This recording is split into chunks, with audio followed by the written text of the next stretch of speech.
I always said growing up, I don't know why. It's like I spent 18 months in a bush and I could snap your neck in a heartbeat. I don't know why that was a quote. How old were you when you telling people you spent 18 months in a bush? I could snap your neck in a heartbeat.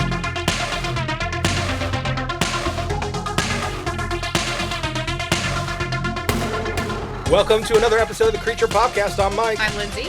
And have you ever wondered what would happen if you replaced the dialogue of Alfred Hitchcock's Rear Window with a comment section of the Nextdoor app?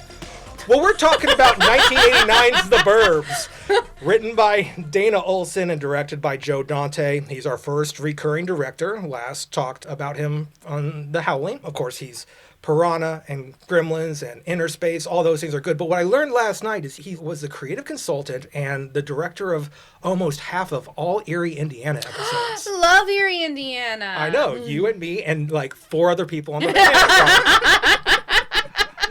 Apparently he had a big hand in that show, which was... I'm pretty sure a million millennials who are obsessed with Armored Cats loved Erie, Indiana. I guess. And I should be too old for that show, I guess. But it was like Kitty X-Files, and I loved the shit out of it. It's one of the things that when we were dating, and I was like, mentioned Ariana, and you're like, I love Ariana. I'm like, you're the one for me. Any more preface? I mean, I guess I could tell you that, like, going into this movie, we always talked about this movie as being something we had to do, you know? Yeah, even this was on the list early. Horror adjacent at best, and it is definitely a classic, but for me, I always thought this movie was boring and never watched the middle. So last night was the first time you ever watched this movie? Did I remember ever watching the movie in its entirety? That's crazy. I always would I watched the beginning, I would get bored, I'd get out a book. I probably was there the entire time while like somebody was watching the movie, and then I watched the end when I got better. Well, I feel like I will be in defense of this movie a little bit. I saw it in theaters when it first came out, so I was young. I was like 11. Do you want to mention the show at all now or at all? Oh, yeah, sure, of course. So yeah, this was on the books for a while, as you were saying. Yes, it's been on the books since the beginning. It was on our list. But we recently heard that there is a new TV show coming out for The Burbs. Yeah. They're doing some, of course, gender flipping, and they're flipping some other parts of the story. I was like, they could go anywhere with The Burbs, and I saw a promo. And the promo poster for this show is exactly the poster for The Burbs. She's standing there with a spatula in her hand in the middle of the street in a robe, just like Hanks is. So they are referencing this movie and not trying to, like, flip it too much. Right. I mean, and I'm excited because it's got Jack Whitehall in it, and I really like him. Yeah. He's funny to me. So we talked about, like, it premieres tonight. And we are obviously recording this a month early. Sure. A month before you hear it. I'm going to watch it. But you'll check it out. And if we do supplemental material, we'll enter it here. Yes. But we will. To talk about 1989's The Burbs. 1989's The Burbs. Lindsay, okay. Let's go. So we start out in space again. It's the Universal Studios logo. But then it turns into the globe, which then zooms in on a Midwestern town, and then it keeps zooming until we get to a cul-de-sac. It probably looked really cool before Google Earth existed. Or, any web-related stuff like that. But yeah, I did a little math on this, and this is somewhere in Iowa. It's a fictional town, but it looks like it's in Iowa. And so it zooms in on some rundown house with lights flashing in the basement. Yeah, this was cool. And then next door, Ray gets up out of bed and goes outside, and he tells his wife to go back to sleep. Yeah, this is all in voiceover. Yeah, and then there's a pounding noise coming from this house next door, this dilapidated house. Ray sees a silhouette across the street, smoking in the dark, watching him. Yeah, it's his across the street neighbor is looking down from the second story. He's lit a cigar and is just watching the watchers. Yeah. So he looks down at his feet, and he's at the property line. And you can tell that it's the property line because his side is all green grass, and across is all dirt. And he decides to cross the line. And then as he crosses the line, the wind picks up, and it's blowing. A supernatural wind. It is a supernatural wind. And he has just one little foot down in that dead yard, and it blows him so far back, he steps back, and it stops. And the wind stops. Yeah. So, young me, I'm like, this is ghost shit. Don't worry, it's absolutely not. So this is Ray. This is Tom Hanks. Do we want to talk about him here at all? Let's do it. Talk about Tom Hanks. So I don't know how many people... I dig this movie. And a lot of the reasons I dig this movie is Tom Hanks. And this is a Tom Hanks before Academy Award winner, Emmy winner Tom Hanks. This was... Before this, there was Before this, he had done Splash, he did The Money Pit, and he just did Big. Big was Huge. Big. It was huge. Yeah. And so he did this afterwards. This was kind of a flop. It was really funny. I was actually talking to Bronte about this yesterday. We're talking about how Tom Hanks was doing a comedy, and this is a comedy movie. This is my point, I bet. And she's like, Is Tom it Hanks funny? does comedies? And I'm like, he always did comedy. And this is my giant fuck you and why I want to bring this up. What I loved about this man up to this point in his career is the slow everyday burn to a apocalyptic breakdown. Sure. Which he does. And this is in fact, probably my favorite breakdown that Tom Hanks has ever done. It is so fucking hilarious. And the movie always is moving towards that inevitability. I have a note about his crash out. Oh, his crash out is... And I also have a note about him in comedy movies because I watched all of his like funny movies when I was a kid because that's when That's all there were. coming out. Yeah. Yeah, that's all there were. I mean, he was in a sitcom called Bosom Buddies before. Yeah. So I think what I always loved about Tom Hanks in comedy movies is his facial expressions. He can show annoyance and disgust immediately, just with his eyes. He doesn't have to say anything, and it's like hysterical to me. The reason that I always loved this movie growing up is the number of jokes that are like silently told, and they just like somebody quietly says a line, nobody acknowledges it, and then they just move on. And that's my favorite kind of thing, is for somebody to just say something like very small, very quiet, and just be like da, da, da, and then just keep going. There's a lot of that in this movie, and very early on we'll talk about it. So yeah, the whole idea that Tom Hanks, like I don't think Tom can go back to this. You know, there's also something like guttural in his voice when he starts, it's half whiny and half guttural when he starts freaking out that I'm desperately going to keep myself from doing, because I think I do it well, and I think I'll just blow out the mics. Well, it's the same thing like when he's in A League of Their Own and he's like, there's no crying at baseball. Like that same sort of vibe just the whole time. Yeah. So that's what I was going to say. The next 2 years after this, Joe versus the Volcano, A League of Their Own, still Tom Hanks. Then in '93, he does both Sleepless in Seattle and Philadelphia. And that's pretty much the beginning of the drama. Yeah, I mean, and he got Forrest Gump wasn't far behind, right? 1 year after that. Yeah. Year back-to-back Academy Awards for Philadelphia and Forrest Gump. And that's pretty much, he's now a movie star. Yeah. He's not this funny dude who we're waiting to see absolutely burned to the ground. Right. Which he always did. I mourn. Yeah, like, absolutely. The bathtub falling scene in The Money Pit, I was talking to you at the bar the other day. I love that crash. Like, you're there to watch Tom Hanks have it up to here. Which is, I think, my favorite category of actor. That's why I also really love, like, David Mitchell, you know, the British comedian from Ludwig. Oh, yeah, no, I love him. From, what was that, Peep Show that he's also on? I think so, yeah. And Would I Lie to You? He's also a big fan of the crash out. Yeah, that's what I came for. And this is the best Tom Hanks crash out, I think, of all time. Let's start moving closer to it. Okay, so it's the next morning, and the paperboy is delivering papers down this cul-de-sac, and we see a street sign for Mayfield Place. So now we know what this cul-de-sac is called. Yeah. The paperboy hits Ray in the chest with paper, so he throws his coffee at him. Obviously, he doesn't miss the kid on a bike. The paperboy then throws it at another neighbor and almost hits the dog. He lets the dog loose, and it chases the boy until it gets down the street to a neighbor's house. So this is at the top of the street. This is where Walter lives. He seems to be like a perpetual older man bachelor, and he has a little dog named Queenie. This is also the same dog actor that was in Silence of the Lambs. Oh, serious? Yeah. I think Walter is coded as gay. Yes, I agree. I would say that. Except for he has a daughter in this a couple things. movie One, too. That can happen. Yeah, but I know that it's can, the 80s, though. That can and did happen. Yeah. In the parlance of this time, perpetual bachelor is code for gay. So I did use the code for gay. But also there are a lot of, later on, there's family pictures on top of his. Yeah, no. I don't know if they were an ex-wife, but it was. But like I said, daughter. Yes, it was 100% probably real and true. But in the 80s, you didn't put movies, if they have a daughter. I don't know. I don't want to split hairs. This movie could be about so much, and it is on purpose not. Right. I got a lot to say about that at the end of this, too. So the poodle Queenie, she does her business in the neighbor's yard. Yeah, the neighbor across from Ray. And then she runs back home when he calls for her. And he tells her she was a good girl. Because his lawn needs fertilizing anyways. That guy's lawn. Yeah. Sure. Then Corey Feldman shows up. Cut to teen Ricky, played by Corey Feldman. I don't want to... This is going to be so long, but loved the Coreys. the first time we have ever had a Corey Feldman in a movie, and we gotta fucking talk about this guy is Tommy Jarvis from Friday the 13th. He's in Goonies, he's in Gremlins, he's Stand By Me, he's in The Lost Boys. This was kind of the last time before his real life crash out that, I don't know, I don't want to go into like all the stuff that Corey Feldman is now kind of a cringe watch for his music career.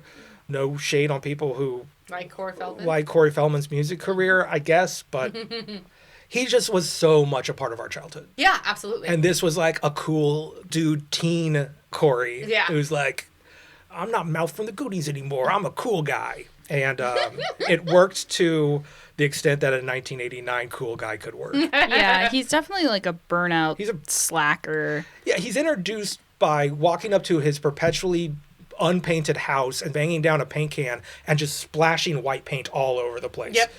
And then he starts up the music. The music, starts a stereo that's on his porch. And it starts playing Circus of Power's Machine, which is the perfect fart rock intro for our across the street neighbor, Mark, to walk out. Right, okay, so he watches The Neighbor, which is Lieutenant Rumsfeld. I never wrote his name down, Mark. I knew it later, but I didn't bother. It's Laura Dern's dad. Is it? Okay, I was wondering it because it said Dern, this and is I Bruce was wondering. Dern. Is Bruce Bruce Dern, my notes here literally say Bruce Dern's been in a lot of great stuff, also Laura Dern's dad, which is the best thing. So he comes out with his wife, and he's putting up the flag for the morning. Yeah, this is obviously reminds me of summer camp. This is like very ritualistic, very honor coded. And at summer camp growing up, somebody had to take the flag to the pole every day and put it up. That was what they did, and then take it down at the end of the day. Lieutenant Rumsfeld has aviator glasses on as he walks out to do this. His wife Bonnie hands him the folded up flag and stifles a yawn because this matters more to him than her. They go out, put the flag up, he's saluting, and it's all ruined by stepping in a pile of dog shit. Yep. Can we? Why is Bonnie married to him? I don't know. Money. How much could he have? Was he like career military? Why? Like how much did he get? He a did huge war amount crimes from the government. in Vietnam, I don't understand. and got his last name's Rumsfeld. Hey man, I feel like we're yucking somebody's yum here. Everybody's got their own thing. Also, she doesn't seem to be into any of the things he's into, and he also doesn't. None of these men care about their Carrie wives. Fisher married to Ray. All the men in this cul-de-sac suck. They do not care about their wives. Okay. And there's a comment later when he's like, "You listen to your wife?" Yeah, it's the whole thing. Your house is on fire. And your wife is home. I have so many comments like this throughout this episode. This movie is very misogynist when it comes to marriage and women on purpose. And the fact that it's like 1989 instead of like 1982. It definitely feels like it's on purpose. It definitely is saying something about suburban life. Yes. And suburban marriages. This is deeply a satire. It's a cartoon. Well, and also this is like on the edge of women being able to like not just marry whoever gives them attention, you know, like and protects them when their father stops. I don't know if this movie's that deep. I mean, what is this? Like 12 years after you could get a credit card on your own? I'm going to start doing a ding on every episode where that's brought up. I just think this is very on its face. The men's brains are Rodney Dangerfield. They always smoke cigars and they're like, take my wife, please. Mm-hmm. When they're on their own. They're all man children, which the movie very much underlines. And the women are very much get tired of this shit and treat them like babies and take control and then also get a little freaked out. Yeah. I mean, we're going to get through all this, but what this movie's arc is and then how it ends is the biggest joke. And Joe Dante's in on it the whole time. He knows what he's doing. Okay, so anyways, back to the movie. It's gotta be a long one, folks. I know. Mr. Rumsfeld stepped in the poo, and now he starts yelling and running down the street at the neighbor. We pull back from their running up the street into Ray's house, and he's that's why I'm missing that. So I'm like, okay, so we're inside Ray's house. And we see that there's a kid at the table eating cereal. This kid's hardly in this movie. His name is Dave. And it's weird that a kid's name is Dave, but whatever. And I mean, they had to be named Dave at some point. I know. His friends would call him Dave. His parents would call him David. Right, exactly. And his mom's making breakfast and they're having conversation. They learn that the next door neighbor in the dilapidated house who just moved in a month ago, they are called the Klopex. Yes. Ray wonders if they're ever going to do anything about their yard. Right. And real quick, the wife is played by Carrie Fisher. Carol. She's played by Carrie Fisher. Yeah, and she is visibly annoyed at this little voyeur pervert of a husband that she has. Yes. Because who's just spying on the neighbors. And she's doing that thing that they always have families do it in movies where she's starting to make this huge breakfast spread. Yes. And I do like that she at one point comments, she's like, just stops. Are you going to eat any of this? And he's like, no. No, my stomach's doing the thing again. At first, I mean, I feel this. I feel like this is a thing that happened, especially after X went to school, that, like, I kept doing the same habits, and then Michael doesn't eat the way that that a growing boy does? No. It took me a while to adjust to, like, I'm just not going to cook anymore. But I cook all the time, but I don't do breakfast anymore. Immediately, I was like, I'm on Carol's side. Yes, of course. Well, and that's me too. Thing. When I forgot Carrie Fisher was in this movie, and then I was about to watch it last night, I'm like, it's Carrie Fisher? What a bummer for her, because she's just, like, forgettable. And then I'm like, oh, she has to be. Yeah. She has to be the most normal, rational person in this movie who's annoyed at everything around her. So she's, like, the normal one. She is the normal one. She's a straight guy in this movie. Yeah, and she's the only one who points out, she's like, oh, you're being crazy. You're being crazy. She's like, oh, yeah, I'm sure they're doing something insane over there. Can you just focus? Yeah. Right. And it just starts like he's on a week vacation. Yes, from work. And he wants to relax, and he doesn't want to go anywhere. He wants to stay home. It's the kind of vacation that you would take. Well, I felt this because she's like, let's go to the lake. And he's like, I don't want to go to the lake. I want to stay here. I want to be lazy. I want to drink a bunch of beer. And I just want to do this. And yes, I understand that might be a little... and I'd be like, cool. On the nose. I'm going to go to the lake without you. Which is... That's what I would have done. Which is literally kind of what he does to her later. Once he gets a mission. Yeah, okay. So we're in the neighborhood now. We've left that conversation, and we've got a new character, Art. And he's got a BB gun. And he's trying to shoot a crow that's on the... So basically, it's dilapidated house. It's Ray's house, and then it's Art's house. Right. So Art lives next door. And he's on the edge of their shared fence, Art and Ray. And he's trying to shoot a crow that's standing on top of one of those owls, that are supposed to scare away crows, which is really funny. We have an owl like that. Not that we ever want to scare away a crow. So yeah, he comes through the bushes, like, kind of covered in branches as if he's, like, using it as... And he's in Ray's yard as he's doing this. Yeah, he's walking into Ray's yard, which I put BB gun down as well. But when he starts firing this thing, it's like I thought it was a BB gun, It's like a rifle. Seems like a gun. Oh, it's like an air rifle, maybe? No. Real one. The bullets are... It's smoking. The bullets are... It's like a low-caliber rifle. Sure, it's like a 22. I don't know. I know that's a hand. Art is the worst neighbor you could have. Art's the worst character. Art is the worst character. Spooky ones on the other. It's Art, because he just wandered into his neighbor's yard with a gun. Yeah. Firing wildly. And they just didn't get pissed at him. out. And they didn't get pissed at him. Yeah. The way they're just like, oh, come on in. This whole character is like a 6'3" yappy dog. So the amount of damage that some giant guy can do, but with the attention span and emotional maturity of a chihuahua. So that's great. So he's immediately chastised outside for shooting into the neighborhood. And he's like, what are you doing? You got food in there? Yeah. So we cut to the He's inside. Carol finished making breakfast because now the neighbor's going to eat it. And then he proceeds to eat everything he can. He runs out of syrup, so he starts diving through their fridge for, like, ribs and other things. Yeah. And as the conversation's happening, this is my favorite thing of what Jamie was just talking about. Something happens and no one notices, and it's hilarious. So as Carol is walking past the table, she has put down food. He's just mowing it. She walks by with a bowl, and he reaches into the bowl and puts it in his mouth. It's dog food, right? As she walks past him, not noticing. He makes a look and then gulps down coffee just to get it down. As we cut to the background, and Carol's putting the dog food bowl down on the ground for the dog. Ray hasn't looked up. No. So no one in the scene knows what has just happened, including the man who ate dog food, who's just confused why it tasted bad. He just eats everything. It's like, Carol's cooking. And he continues to eat everything the entire movie. He pulls out a whole fucking uncut pineapple and puts it on the table. He does. In Art's mind, everyone's house is his house. Yes. Oh, yeah. He was like, we are all best friends, and I'll just let myself in wherever. Yes. The fact that... Never mind. I mean, part of it, like, I'm obviously reading into this, too, is that, like, his wife has gone to her mother-in-law's house. And, like, for him, this man-child doesn't know how to feed himself. So that's part of what's going on, is that he's just eating everybody else's food. That's a great detail. Yeah. Yeah, I didn't think of that. He's like, I haven't eaten in days. He hasn't eaten anything. Yeah, he's eating saltines and ketchup. And nothing else. That's awesome. Which my uncle still fucking eats, which is disgusting. So there is also, I love that, because there's also a lot of stuff going on in this movie that just isn't outright said. Like, Ray's character has apparently been fired from his job. What? And that is why... I missed that. It's not in the movie at all. It didn't make it to the movie, but there's certain things that click where he goes on vacation after he's already been on vacation and stuff like that. There's a thing where he got fired and he's adrift. And okay, well, that makes more sense for why he's going through this. Insane. I also thought, too, because Carol at the beginning was like, if you don't actually take some time and, like, rest, you're going to be, like, worse than you are now. But he did say, like, at the end of this week, I'm going to go back to work. And that's why I'm like, are you sure he lost his job? No, I really think the guy has been unemployed for a while. Look, we could read into this. There's old scripts. There's another circumstance. I also think, because he mentioned he's like, that thing's going on with my stomach. I wonder if the thing is ulcers. Yeah. He seems to be an anxiety-ridden person. He's clearly going through something before anything bad has started happening in this place. Yeah. Okay, so anyways, Art is telling the couple that he met the realtor who sold the house to the Klopeks. Right. And that their previous house burnt to the ground. Right.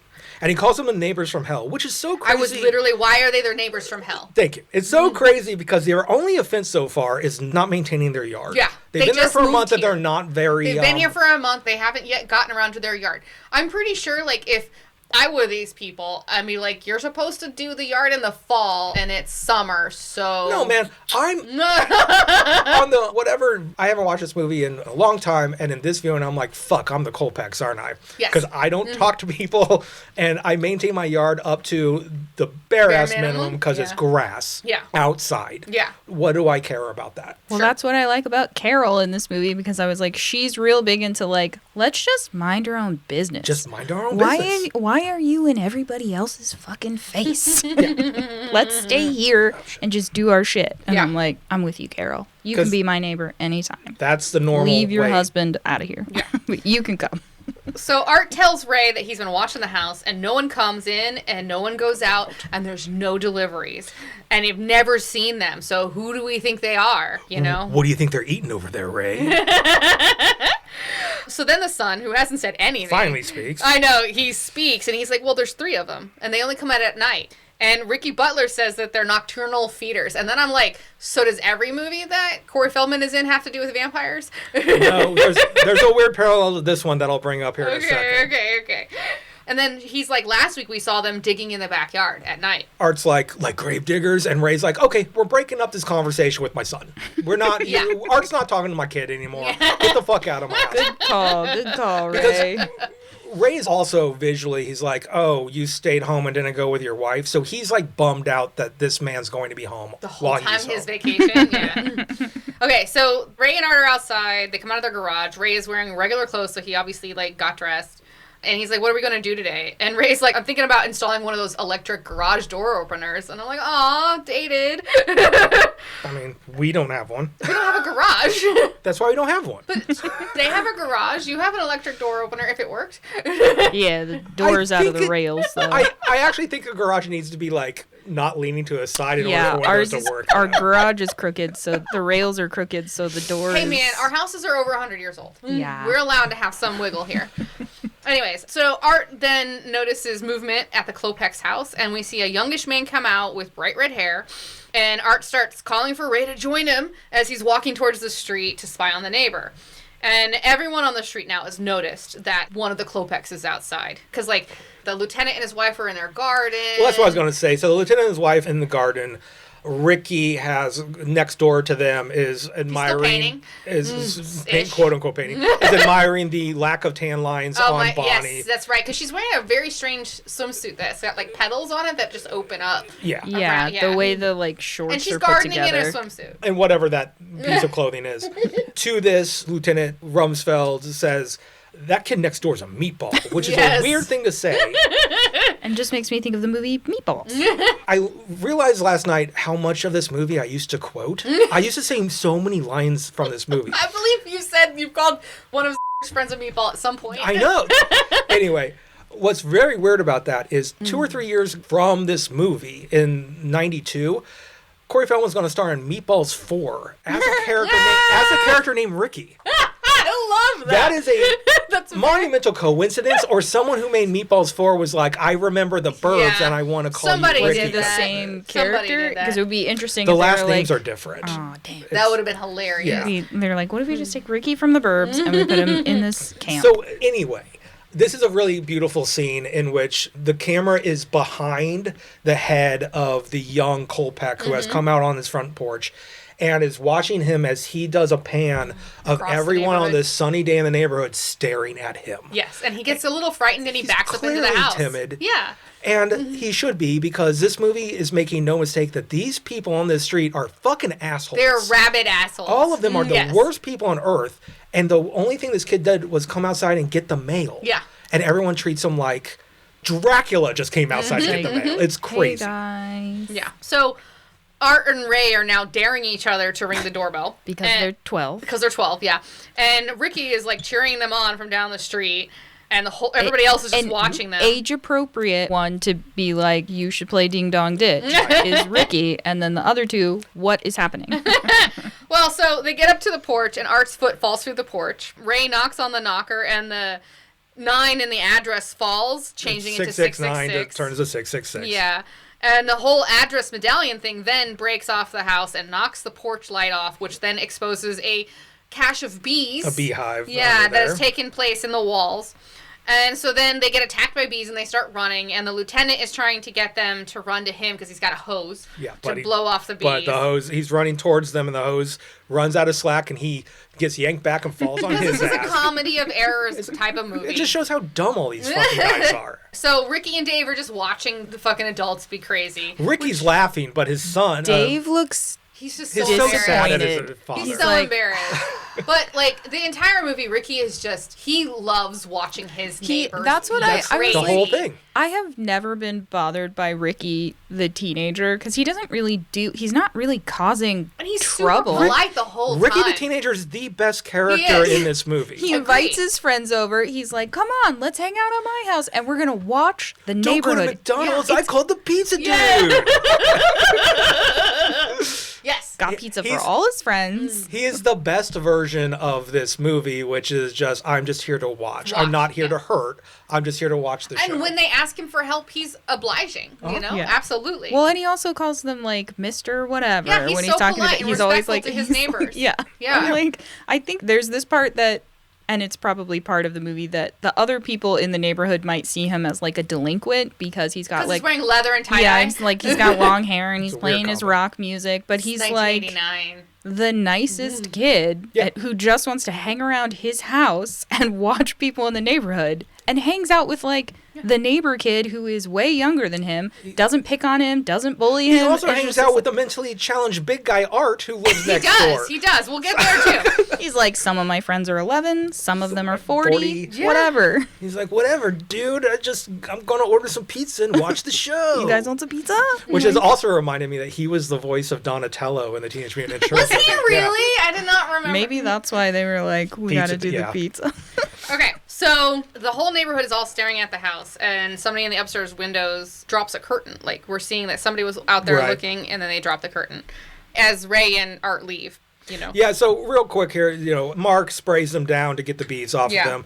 Ricky does come by and is like, the same thing happened to me last week. It's not with bees, it was with a rabid squirrel. Right. And Mark is like, in Southeast Asia, they had a word for that. It's bad karma. Yes! So there's one setting up that this yard is fucking cursed, Yes. essentially. They are saying that And there's... also because setting the up whole that- movie is trying to tell us there's something paranormal going on in this haunted house. Also, when they go up to it, I know the house is supposed to be like spooky and run down, but presumably it was like that It with the had to have previous owners, unless these people moved in and like unremodeled the house. No. And like power washed the side of it in the month that they were there. Yeah, because and all the paint's rotted peeling the off or whatever. floor, and because they're like, look how creepy they are. And I was like, they didn't even do that. They just got here. That's applying a logic to the movie that the movie doesn't want you to have. Yeah. They showed up and this house went to shit. Yeah. The yard died. They said They it- are a poisonous family. You're like, Well, and it was the Naps that lived there before, and Yeah. we do learn that they were an older couple Yeah, later. so maybe they they just could have let their house couldn't fall take into care of it. disrepair. Again, Yeah. obviously they had no problems with the naps. No, but also like Carol mentions that she's never been inside that house before. And that's the maybe thing. they that got a pass because they were old. Yeah. Probably with these characters, they had all these gripes with the naps. And then the naps left and they're like, that's not a problem anymore. Now the Colpacks come in and they're like,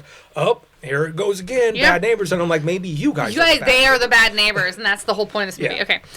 It's nighttime, and Carol and Ray are arguing again, and Ray's just, like, going for a walk, but he doesn't want to tell Carol where he's going. Yeah, he's unnecessarily being an asshole to her. He is. He's unnecessary. She's just like, where are you going? And he's like, where do you think I'm going all right he had now? to say is, I'm walking the dog. End of conversation. But no, he's a bitch about it. The two of them are fighting almost constantly. If Jeopardy's not on, they are fighting. They are, that's true. So he ends up just next door. He's like, goes walk next door, and then he takes the dog off a leash and tells him to go wild. Yeah. What the hell? Where does his dog go? I don't know. And how can you just... I love that the dog is named Vince. Are a bad neighbor because you just let your dog off leash in the neighborhood and you're like, go on. There are 100 different, like, hypocrisies in this that I think are built in where, you know, Ray loves watching Walter's dog shit on Mark's yard, doesn't say anything, kind of smiles because here we go again. And then he's also, at first click, lets his dog just go running off. He just lets his dog go. I think all of this is pretty measured out as being like, as they were writing this, like, what's asshole behavior? Yeah, what's the simplest, most mundane asshole behavior any of these people have an entire do? street full of assholes. Yeah. And what happens? At first I thought it was funny because he intentionally walks his dog into Art's yard on the leash, and I'm like, oh, he's going to let his dog shit in Art's yard. And I'm like, I support it because what the fuck's going on with Art? But then he just lets his dog off leash. I'm like, come on. And then it turns out Art and Ricky are outside. They're just outside drinking beers. Drinking beers and smoking. How old is Ricky? He's probably like 18. Ricky's fine. He can drink. Ricky is a beer drinker. He's definitely a beer He's probably drinker. around 18. But I guess we established come on. that Our is family not... were offering us beers at 18. Or, you know. Yeah, your family was offering you a part of the family. Yeah. Not random neighborhood children. Not a man-child who probably wishes he was still Ricky's age because that's when he peaked. Which is exactly what it is. That's why he's hanging out with his 18-year-old, is because he still makes him feel cool. Right. And I'm like, hey, I wrote a note. Is that a Schlitz? It looked like a Schlitz. I can tell you why. Oh, yeah? There's a huge reason why. Tell me why.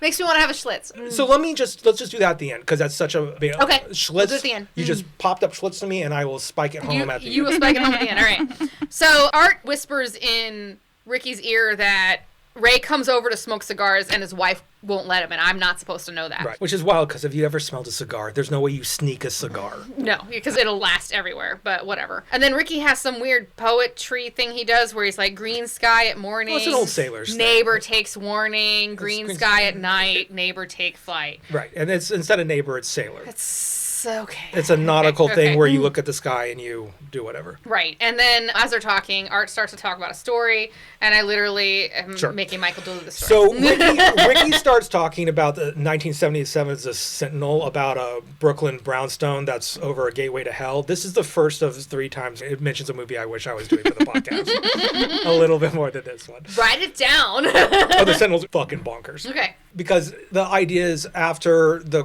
Colpecks burned down their last house as a gateway to hell, it was a gateway that was left open. These are just 2 little boys trying to make up urban legends. Sure. To which Art adds his, which is, do you remember the summer of blah, blah, blah, the summer of the heat wave? I was around 10. It really is just a kind of a typical story. It's like, there was the old soda fountain down on the corner of whatever, and there was a guy named Skip who had worked there forever, and everyone knew him. He was a soda jerk. Mm-hmm. And he was a family man, all that stuff. One day during the summer I'm referencing, like a stink started coming from his house, and us as neighbors didn't know what to do about it. We were like, what are we going to do? Walk up and be like, your house stinks? And I'm like, kind of fucking yes. So it got so bad that the neighbors started hanging the fucking 7... The little trees. The pine trees. The pine trees. Yeah. You know what I mean by reference. You know, they have. I knew what you're talking about. 7. So movie 7. How bad is this smell that all these idiots? So it's generational idiots are hanging deodorizers on their porches because it smells so bad. Mm-hmm. Finally, like, health department shows up and is like, "Hey, Skip, this stinks." And he's like, "It's a sump pump problem. I'll get it fixed." They leave, and that night, the house is on fire. Or an hour later, the house is on fire. Turns out, Skip at some point poured too many limited phosphates and snapped. He killed his whole family with an ice pick and put them in the basement. What he didn't count on was the heat wave making them rot too fast. And the whole neighborhood for that period of time was smelling the rotting corpses of his family. Right. Which, this type of shit happens all the time in suburbia. Right. I was going to say, this story is supposed to be what happens when a suburbanite snaps. Sure. And it's supposed to feed into their own paranoia. It's supposed to be like, hey, anything can be happening next door. Exactly. And growing up, I had a couple things that my mom did cover for. I had 2 people commit suicide on our streets, neighbors that I knew well. One, carbon monoxide in their garage, the old-fashioned way, and another person hung themselves, and it was the son of an older neighbor that moved back, and it was there for a couple years. He's a strange guy, and ended up killing himself by hanging himself in her garage. And I didn't know about these until like years later, because my mom was just like, oh yeah, they got sick, the ambulance took them away, and we didn't talk about it. So it's weird oogie boogie stuff happens in suburbia, just like it does anywhere else. Anyway, this story ends with Ricky doing a jump scare on Ray, and it pisses Ray off, and he stomps inside to watch TV. Right, yes. And how'd I do? You did a good job. I was going to say, there was something that I really liked about that scene in particular, because they all leave the porch, and then the way the camera follows the 3 of them as they, like, walk down the street. Yeah. There was something to me that read almost like stage play rather than movie. Just the way that they were moving and telling the story. I was like, that's really interesting. It's on the nose. So there's a couple things that Dante does throughout this that do that type of thing. And he actually said in an interview, there was a moment that he could do this off the lot, and there was a possibility of expanding it off of the street, but he felt like that betrayed the story. He wanted it all to feel like a stage play, but being able to do stuff that you could never do in a stage play, like crashing a car into stuff or whatever. So yeah, he wanted it contained like he wanted to be evocative of a stage play. That's cool. That's where awesome. The scenery never changes, but the characters move around in it in ways that you wouldn't necessarily, in most movies, they would just stay in front of that porch. Right. And do the scene and then cut to the next. Like, to be fair, like, that's why you like stage plays, is because it's character driven. It's all one scene, and you get to, like, move around with the characters, and that's it. Also ingenious, because on the other side of it, it's like, this cul-de-sac's fake. All of it is this imaginary, keeping up with the Joneses, green lawn stuff that is as deep as a set. Yeah. So, yeah, it's brilliant. Is this movie better than we think? Not yet. I love it. I think it's hysterical. Okay, so it's nighttime, and Ray and Carol are watching Jeopardy, and they are into it. They've got notepads. They are, like, participating. It is like, this is something they do, and I love it. It's so great. Then let me just drop this now that I was going to do. So another big part of this movie is it started filming the day of the 1988 Writers Guild strike. Oh, shit, really? Yes. Okay. So they rushed it into production, and then the writer was there, Dante was there on set, but they couldn't add anything. So Dante was like telling everybody to improvise. That's why so much of this stuff kind of like, there's a left field here. Yeah. This doesn't quite land. I just bring that up because... It makes sense, because there's some moments where I'm like, this is improvised, this is improvised, this is improvised. Jeopardy is Hanks and Fisher. That was their idea. That whole thing was great. Like, I loved it. Which is the only time that their relationship was good. Like, we have like a couples activity, but then he fucking leaves during their activity. From that moment on, their relationship was more loving than it was in the beginning. Every relationship goes through the put out part, you know, and that was where it started. But why are you looking at me like that? It didn't remain there. And you had this thing where they do this thing together. They have a thing that they love to be together with. And then later through the movie, you feel like better about their relationship. I love this conversation because I know some trivia about this that I didn't put together. So I also know that this movie was almost shot entirely in sequence. And I don't know what that means. In order. Oh, really? Why would they do that? They do it for different reasons, like timing and scheduling and stuff like that, or vibes and things I don't know. I love that they did it in sequence. But nobody does that. If those two actors improv a warm scene in the middle, and then you picked up that their relationship was better from that scene on, something that was filmed in sequence, that's amazing. It is great, Okay, we flash to Ricky, and he's got a girl over. And he's all dressed in leather and tie-dye, and he's like you do when you dress up. And he's now setting lawn chairs on his front porch. This is where we learn that Ricky's parents are out of town, and he's got the whole house to himself. Which is why we've never met Ricky's parents. But the girl's like, hey, I thought we were going to a movie. And he's like, no, man, we're going to sit here and watch the neighbors. This is way better than a movie. Okay, again, Ricky could be in that empty house with that girl doing God knows what. And he was like, we're going to watch this. We're going to watch our neighbors. The show is outside. Yeah. So then he's a beautiful, guileless soul.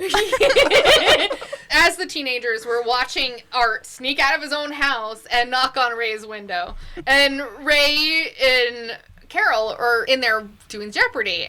And now outside, Ricky is narrating to his girlfriend what's going on. Yeah. And he's like, Mr. Peterson was a skeptic who's basically grounded in reality and doesn't want to believe his neighbors basically are up to telling no the good. movie so far to his girlfriend. Yes. And then Mr. Weingartner, who's Art, thinks that the Klopeks are evil and that they're basically building a dungeon in their basement. And then Mr. Rumsfeld, who's his next-door neighbor, Ricky's next-door neighbor, decided to do a little snooping tonight. They decided to do it. Right. So basically what happens is all at once is that Ray and Carol are watching Jeopardy. Art knocks on the window, and he gets Ray to come outside and leave Jeopardy. And this is the narration of what's going on. Right. So we find out that the three guys are going to go snoop. You just did narration on the narration. Sorry. I'm on my third drink and I'm a little tipsy. I did not eat enough this morning. So the three Dum Dum Boys have gotten together. Lieutenant Mark has come outside and he has this night scope in order for them. Hilarious. It's infrared. It's huge. It is hilarious. And they're in... It's like a big old telescope with a giant red lens. I mean, yeah. I know. Probably the technology of the time. I know. So they're all in Lieutenant Mark's yard looking at the Klopeks house. And we start hearing a noise. And Ray starts being like, this seems a little much. You know, this is... What are we going to do next? Tap their phones? And Mark is like, that could be arranged. He's like, oh, then we just have to burn a cross on their front lawn. I wrote that down. Yes, I love that. So good. Yeah, nobody says anything. He's like, then we'll just burn a cross on their lawn. And I was like, burn a cross. It's such a beautifully delivered line. It's how Hanks can just do something deadpan and let it fall or... go the other way. Yeah, sure. So it gets cut off because a noise does start happening. And this is a giant electrical hum that is so bizarre, they don't know where it's coming from. They don't know, but suddenly the basement lights light up insanely bright at the Klopeks house. Lights. Then lightning strikes the roof. Yep. Think like Frankenstein's monster. Yeah, they've got a little turret up there with a lightning rod. It is definitely leading us to think that that's going on. They should be concerned about that, because what the hell is happening there? Now, lightning rod's doing its job. Yeah. A storm is coming. So then the garage door opens up, and the Klopeks car comes out with no headlights on. They're like, oh my God, there's no headlights. And then young Klopek gets out a big trash bag at the end of the driveway out of his trunk and puts it in the bin. And then he gets what looks like a hoe out of his car and starts to bang on the bag in the trash can. And just like shove it into the trash can. Ray's like, I've never seen that. I've never seen anybody drive their garbage down to the street and then bang it with a stick. His delivery, this is one of the things that I used to do. I've never seen that. He's like, I've never. It's just so like, that's weird, right, guys? This is weird. But again, maybe the bag was heavy. No, don't carry it. Anyway, so none of us would move our car to take the garbage out. You'd move the bin. I was gonna do, but their bins didn't have wheels. True. And so then he'd have to put the heavy garbage bag inside the thing, and then carry the weight of the garbage can, which was metal, and the heavy garbage bag down. As a person who looks out at his neighbors all the time and just assumes they're serial killers, that's fine. I mean, that's a fine explanation. But come on. Just real quick, I would be remiss if I didn't say that this actor who plays the young Klopek, Hans, is played by Courtney Gaines. He's a super skinny ginger and very distinctive. He will always be Malachi from Children of the Corn to me. Oh, okay. Yeah. That's just who he is in my brain. It's this or Malachi. Right. Poor guy. They were like, you're ginger. You look kind of creepy. Yeah. See you soon when we talk about people under the stairs. Oh, yes. Oh, is he one of the people under the stairs? No, but maybe. I don't know.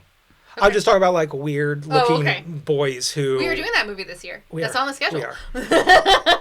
Anyways. So they've never seen anybody do anything storm. Like that. Yes. It begins to storm, and they decide that they're going to look through the garbage in the morning because no one's going to move it in the morning. It's not going anywhere. And as the rain downpour opens up, they go running back to home, and Ricky goes, oh, bummer, rain delay. Which is so good. It was so great to his girlfriend, and she like smirks. It was so cute. Yeah, it's cute. Yeah. Okay, Ray is now in his house watching through the window, and the three neighbors are digging in the yard while it's pouring out. So it cuts to a very weird thing to see, to a almost guaranteed criminal thing to see, that he is just an hour later looking down from his bedroom window at three cloaked humans digging what can only be graves in the backyard. Yeah. Holes, at least. Holes. When do these idiot boys go, we need police? They kind of hint at it here and there. I just wish that there was these type of people I feel would be calling the cops every other day. I'm surprised they're not calling the cops. Yeah. That is so strange. They're like, no, we can take care of this ourselves. I guess. And they do that. I feel like there would be a more like nanny state appeal to authority that these guys would maybe have. that's a generational thing. Like, maybe it's more like an older generation that calls the cops. I don't know. Sure. I don't know.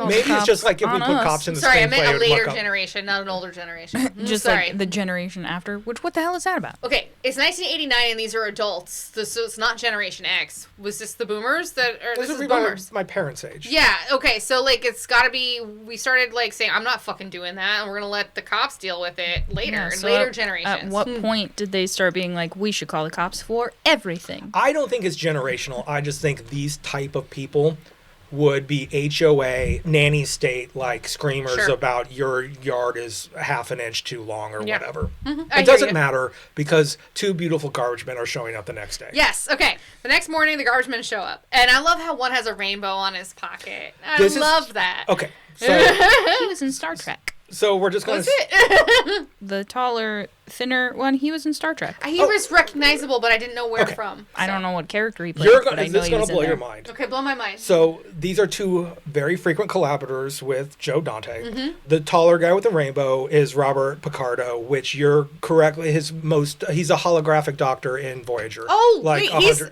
that means that he's on the new Star Trek Academy that just came back out. He reprised his role. I just started watching that. I love it. Sorry. Okay. What's going to blow your mind is he's also Eddie Quince, the main werewolf in The Howling. Oh. You only know because what? You put the hair on him. Yeah, okay. He is the main villain in The Howling. Yeah, okay. Eddie Quince. The other garbage man is... He looked familiar to me. The snowplow driver from the Gremlins. It's fucking Dick Miller. Thank you, can remember Dick Miller has been a part of this podcast 5 times, Lindsay. I know, but... Chopping Mall. The Howling. We haven't done that one yet. He's the armory guy in Night of the Creeps. Oh, yeah. And he's a snowplow driver in Gremlins. Which, another Joe Dante movie. So these two garbage men are very, like, I want to know, like, who came up with the talking garbage man first. Was it Creepshow or was it this one? Because it's the same kind of vibe. Ooh. Except this one's funnier.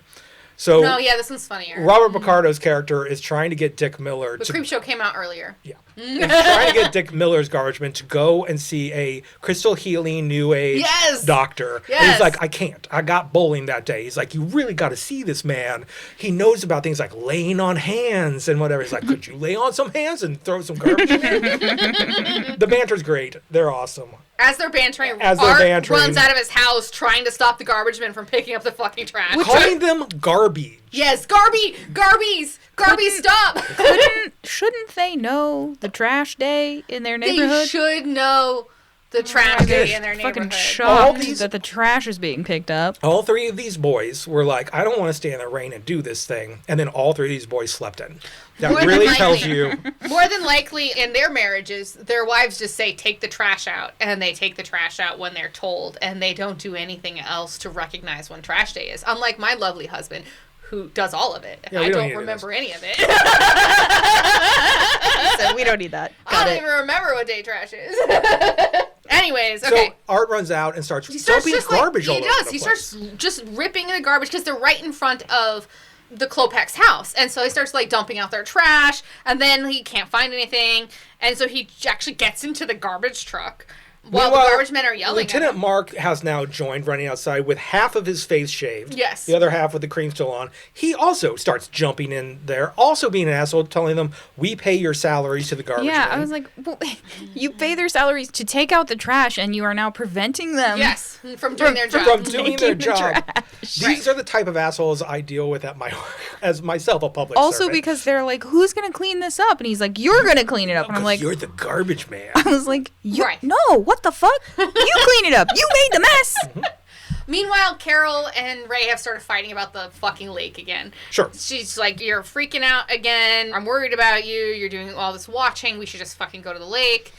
Also, and relax, and he's, again, doesn't want to go to the lake. Michael, is this why you never want to go to the lake? Are you Tom Hanks in this movie? He watched The Burbs so much that he's like, never go to the lake. So what Tom Hanks says, go you there. think the lake is relaxing, but is a dank... I do think the lake is relaxing. Like, it's a 4-hour drive to a dank and wet something. Yes, and I'm like, yes, that's all true. I'm sorry. That's it's exactly not. what A, it is. it's only 2.5 hours, and B, it's not dank or wet. How is the lake not wet, you weirdo? The house that you stay in is not. We gotta keep going. I will say, on one occasion, we went to the lake with our friends, and when we got into the house, because it was before Aunt and Uncle lived down there. Oh, permanently, yeah. We got in there and we opened the door, and it had sort of been like pressure sealed in there. Ooh. And the thing that people still repeat to me to this day, because my honest reaction as we were walking in was, ugh, it smells like musty butthole in here. You know what I've never said coming home to my house that's not on the lake? No, you're right. Okay, anyways, so the lieutenant has joined, are in the garbage truck going through all the garbage. And by the time that Ray has noticed what's going on and gone outside, Ray and Ricky both show up actually together. They decide that there must have been a switch up in the night. Right. They decide that there's nothing. The trash is gone. The boys have started talking to each other after they've made this mess. Bonnie, Lieutenant Mark's wife, has found Queenie, the dog, shivering and dirty in her front yard and was like, what happened to you? I got to take you back to Walter. So all of this is happening very quickly. All at the same time. She walks the dog to Walter's house, and she's like, asks them if they know if Walter left a key anywhere, because he must have forgotten to feed Queenie. Right. So she's coming back to the group as the group is talking about how the bodies had to have been moved. And Ray is like, yeah, they were digging in the backyard last night. They're like, they moved the bodies to the backyard. And that's when garbage man Dick Miller goes, I hate cul-de-sacs. We need to get out of here. There's only one way out, and everyone's weird. Yes. So those boys leave the movie. After everybody showers and changes, this is really funny. Okay, so she's like, hey, does anybody have a key for Walter's house? And then they all shower and change, and then go to Walter's house. They were in the garbage. But I think, true. Given Walter's relationship with his dog, they should have been more worried about Walter. And that's why the whole showering and changing part was concerning. Well, because they make a comment at first. They're like, oh, he must have left town and forgotten to take his dog. What? Like, obviously not. In what fucking world would that man forget his dog? Yeah. So, yeah, there is a line that's a little wobbly here about their... Number one, they hate Walter. Number two, they hate the dog. They don't really care about any of this. But also, they do right away go, foul play has happened. Yeah. So when they get to the house, they don't have a key, which is telling that Walter did not trust them. Mm-hmm. This comes up, and this is interesting later. Sure. So the front door opens, and Lieutenant Mark has taken out a whole ass pane of glass. Yeah, he used a glass cutter to just take it out. Yeah. Just broke and has let them in. Walter's window. Everyone now walks into Walter's house and immediately start like... And Art immediately tries to figure out what food is available. Well, he lights up a cigarette inside or a cigar inside. He tries to pocket Walter's lighter. Yes. Well, Ray's like, hey, how about not steal that? Yeah. And Art's like, why? This is all going into a fucking estate sale. Flea market, or flea You market. don't even know where Walter He's immediately is yet. assumed he's dead. Yeah. Meanwhile, Mark is looking around. The TV's still on. A chair's knocked over. He's like, this is a Foul signs of a play. struggle. Yeah. Bonnie tries to get the dog some food because she's a human fucking being and screams in the kitchen because she mistakes a toupee for a rat. Yes. Everyone's like, finally. Mark is excited because of a scream. Yeah. Also, Ricky has run upstairs to do something. Right. Because it's going to come back around. Everyone converges into the kitchen. They decide Walter left in a hurry because he left his hair behind. Yeah, again. They're like, a man of this age would leave his toupee behind. I was like, or his dog. Right. So Art, once again, is in this man's refrigerator, like he does in every house, turns around with a plate of cookies and starts saying something about it, and Ricky comes into the side door, exploding the plate of cookies out of his hand in a very hilarious move. It was. And it is like, that's it for Ray. Yeah. It's like, everyone get the fuck out of our neighbor's house. Yes. He's like, I'm done, leave. And so we'll see him outside writing a note to Walter. Right. He's going to put through the mail slot that he has. He's like, I have your dog. You can come find him. And then he decides to, like, throw that note away and write I have your dog. Right.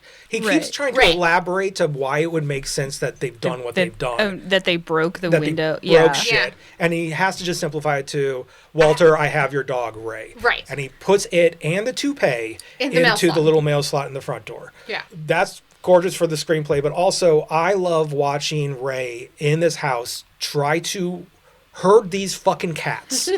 And then we get one of the first little, like, I'm so fucking over my neighbors. Yeah. To get them out, because this is like, we're in a human being's house and we're just treating it like garbage. He talked to Ricky too, because Ricky immediately like came in and like put a pipe in his mouth that he found, and he was like, stop that. He's a child. And when he's like going upstairs, he's like, don't take anything. Ray is trying to be like the most mature child in the nanny school. In the nanny? What am I trying to say? Right. Whatever. Well, as Ray is putting this note in the slot, Mr. Kolpeck, somebody from the Old Kolpeck man house, Kolpeck, one of the older Kolpecks, sticks his head out the window. Like, he literally like lifts the screen and sticks his head out the window to watch what is going on. And they both clock each other and they move on. Ray then starts to yell Mr. Kolpeck to get his attention. He's like, hey, Mr. Kolpeck! But he just ignores him. Yeah, the old man ignores him and closes the window. And then we go to a scene where Carol is feeding the dogs. Yeah, and asks, as usual. She's been left with the responsibility. Now she's Ray's both like, dogs. She has both dogs. I'll bring the dog she's over here. She's feeding the dog. She's being really sweet. She's like got a big bowl, telling the dogs to share, which God forbid, who fucking dogs share? Those not God two. forbid, but like, it's a real risk to put one bowl down in front of two dogs that don't know each other. Well, especially they don't know each other. Yeah. Maybe they hang out. Maybe Vince, they hang out. Lord Vince and knows Queenie, both of these neighbors let their dogs fucking run all They over. are. leash. Yeah, only I was like, 2 they're houses probably away. hanging out all the time. They probably are. You're right. Yeah. So Art and Ray are in the basement, and Art has taken this up to 11 in a fucking insanity. You know, It is hilarious. It is. He's brought over a giant grimoire the of theory demonology. of practice of demonology. Yes. So Art is basically introducing the satanic panic to the movie. He's saying these are obviously satanic cults, and they have sacrificed Walter to whatever their shit is. A wild jump in conclusion. It's a wild jump. Yeah, but this is very much. This came out in 1989, and how much do we need to talk about the satanic panic? Yeah. I don't want to do it a lot. Well, they didn't like touch on it too much, but it was just like, look at this page, look at this page, look at this page. These things are going on. The satanic panic obviously They're ghouls. ran in the United States through the 80s, early 90s, and it's just one of these things where it was our Salem witch trials. It's our witch trials. I love where Art's like, let's go down to the religious supply store and buy gallons of holy water. And I'm like, wait, is there a religious supply store? So there is. It's where you get like Eucharists and you get the robes and all that stuff. I mean, at this point, Are you just those, buy them all online. Well, I was like, are those like open to the public? Wouldn't those be like wholesalers for churches? Well, the other they things probably would be need like, a vendor for that. He says his Uncle Charlie works there where you get you a good discount. That's right, he does say that. And he also mentions lamb's blood, which is a wild thing to have. I don't think they have them at a religious supply No, store. that sounds like more of a witchery store. That seems no, like the because satanic store. that's some Old Testament stuff. Ray is less than receptive to this. Yeah, he's like, I should have gone to the lake with Carol. Carol's right. But now he's upstairs with Carol. Yeah. And Carol's reading this book that he shows her, and she's like, this is ridiculous. Yeah, she's like, so you're saying that the neighbors took Walter, abducted him, murdered him to sacrifice him to Beelzebub. That's what you're saying. That's what he's saying. It's like, it's one of the working theories. So she's like, all right, I got to pee, and then we're going to bed. Yeah. She goes off to the bathroom, and he starts flipping through. Horror movies. He starts with something about ritual sacrifice. I don't know that one. It is 1975's Race with the Devil, in which Peter Fonda and Warren Oates fight a satanic cult in a Winnebago. It's fucking awesome. Okay. It is the second time I wish we were doing a different movie. And then it changes to The Exorcist. Yes. And then it changes to Texas Chainsaw Massacre. Nope. It changes to Texas Chainsaw Massacre Part 2. Oh, my when bad. Leatherface cuts through the wall of the radio station to get DJ Stretch. It is the third time I wish we were covering a different movie for this podcast. It's a fun little... Dante does this a lot, where he's clicking through television sets to Shows give you things that he loves. Yeah, things he loves, and also like the vibe. Obviously, this is escalating the paranoia in Ray's head. Now it's the middle of the night, and the TV is all static, and Ray is alone in bed with the book and no wife. And he starts down the stairs calling for Carol, and then a chainsaw bursts through the wall. Yes. Right in front of him. Obviously, it's a dream. I love how the movie's like, this is a dream. Yeah. Because he doesn't panic. There's no pretense of this as being correct. He just is like, oh no. Yeah. And kind of moves past it. And then he's in front of the fireplace and it's all smoky and foggy. And then suddenly he's on a giant barbecue. And cultists are chanting around him. This was cool. He's being dragged over a giant Weber grill. He's strapped down to the typical suburban grill. Yeah. And then Walter, with an axe in his head, is holding Queenie with a tiny axe in her head. Stand up out of the trash can and go, look what they've done to me, essentially. Yeah, basically, don't let them do to you what they've done to me. And then Art, dressed as the soda ice pick murderer, shows up. Shows up, is like, don't worry, I'm not actually Skip. I'm just dressed as him to infiltrate. This is an all-star cast of a dream. There's 20 cultists with pig masks on and hoods around him.